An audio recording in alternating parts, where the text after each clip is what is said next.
వేరేగా ఒక మీటింగ్ ఈరోజు పెడతామని చెప్పి ఇచ్చినటువంటి హామీ ప్రకారం ఈరోజు ఒక మీటింగ్ పెట్టుకున్నాం. అగ్రికల్చర్ మినిస్ట్రీ తాలూకు అధికారులు నేను కూడా అటెండ్ అయ్యాను. రాష్ట్రం తరపున అచ్చెన్నాయుడు గారు అలాగే అక్కడ ఉన్నటువంటి అగ్రికల్చర్ టీం అందరూ కూడా అటెండ్ అయ్యి మళ్ళీ ఆ సమస్యల మీద ప్రత్యేకంగా చర్చించడం కూడా జరిగింది.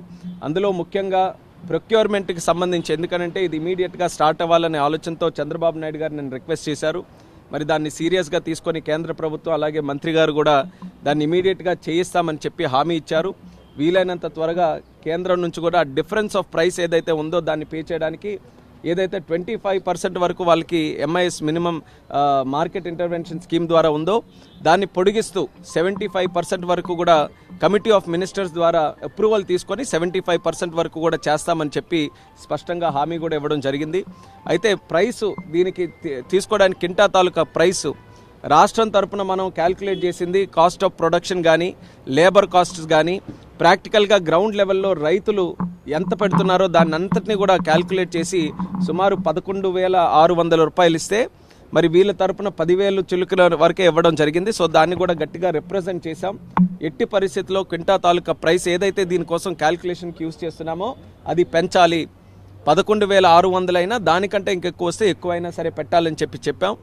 ఐకార్కి సంబంధించినటువంటి అధికారులు కూడా పిలిచారు. వాళ్ళకు కూడా స్పష్టంగా ఇన్స్ట్రక్షన్స్ కూడా మరి మినిస్టర్ గారు ఇచ్చారు. ఎట్టి పరిస్థితుల్లో ఆ ప్రైస్ని కూడా ఇంప్రూవ్ చేయాలని. సో అది కూడా చాలా పాజిటివ్గా ఉందని కూడా ఈ సందర్భంగా తెలియజేస్తున్నాం. అలాగే మూడో పాయింట్ నిన్న కూడా ప్రస్తావనలోకి వచ్చింది. ఎక్స్పోర్ట్స్ గతంలో జరిగినటువంటి విధంగా ఈరోజు జరగట్లేదు. దానికి ఇంటర్నేషనల్ జియోపొలిటికల్ ఇష్యూస్ కొన్ని ఉన్నాయి. అయినప్పటికీ కూడా ఆ ఓపెన్ ఎలా చేస్తాం, ఎక్స్పోర్ట్స్ని మళ్ళీ మనం ఎలా ప్రోత్సహించాలి అనే ఆలోచనతో దాని మీద కూడా చర్చిస్తే దాని మీద కూడా కొన్ని నిర్ణయాలు చర్చలో వచ్చాయి. ఆ నిర్ణయాలని ఏ రకంగా అమలులోకి తీసుకొని రావాలన్న దాని మీద రాష్ట్రంలోనే ఎక్స్పోర్ట్స్కి సంబంధించి ఎక్స్పోర్టర్స్, దీనికి ఈ యొక్క చిల్లీ ఫీల్డ్కి సంబంధించిన ఎక్స్పోర్టర్స్ కానీ ఎఫ్పిఓస్ కానీ రైతులు కానీ అందరినీ కూడా కూర్చొని పెట్టి వాళ్ళ ద్వారానే సమస్యలు ఏమున్నాయో తెలుసుకొని దానికి హెల్ప్ చేసే విధంగా చర్యలు తీసుకోవాలని ఒక నిర్ణయం తీసుకున్నాం. సో రాబోతున్న రోజుల్లోనే రాష్ట్ర ప్రభుత్వం తాలూకా ఆధ్వర్యంలో మిర్చి రైతులతో ఒక ప్రత్యేక మీటింగు ఎక్స్పోర్టర్స్తో కూడా పెట్టి దీనికి ఉన్నటువంటి సమస్యలు ఇప్పుడు ఇమీడియట్గా ఎక్స్పోర్ట్స్ పెంచడానికి ఏంటి, లాంగ్ టర్మ్లో కూడా అక్కడ మిర్చి రైతుల తాలూకా ఆదాయం పెరిగే విధంగా ఎక్స్పోర్ట్స్ని ఏ రకంగా మనం ఇంటర్నేషనల్ మార్కెట్కి లింక్ చేయాలి, ఈ రెండింటి మీద కూడా ఒక సదస్సు అక్కడ పెట్టి దాని ద్వారా వచ్చినటువంటి సజెషన్స్ ఏవైతే ఉంటాయో దాన్ని కూడా మనం అమలు చేస్తామని చెప్పి మంత్రి గారు అయితే స్పష్టంగా హామీ ఇవ్వడం జరిగింది. ఆయన కూడా చెప్పారు ఆయన మాటల్లోనే, చంద్రబాబు నాయుడు గారు అంటే చాలా గౌరవం, ఒక విజనరీ లీడర్. ఆయన ఒక సమస్య తెచ్చారనంటే అది స్పష్టంగా ఎంతో ఇంపార్టెంట్ అయితే కానీ ఇక్కడ వరకు తీసుకొని రారన్న ఆలోచనతో టాప్ ప్రయారిటీగా మినిస్టర్ గారు కూడా తీసుకున్నారు.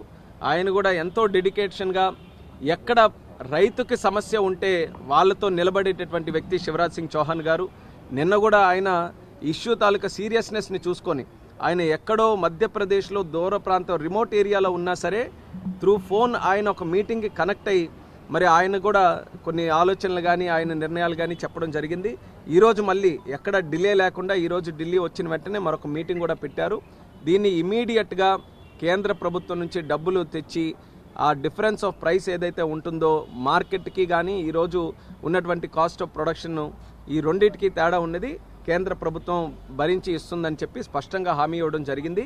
దీన్ని ఎంత త్వరగా వీలైతే అంత త్వరగా అమల్లోకి తీసుకొని రావడానికి ప్రొసీజరల్గా ఏవైతే ఉన్నాయో వాటన్నిటి మీద డిస్కస్ చేసి ఇమీడియట్గా ఆ స్కీమ్ ద్వారా చేయిస్తాం. ఈ లోపు మార్కెట్ యార్డ్లలో పెద్ద ఎత్తున పంట ధరలు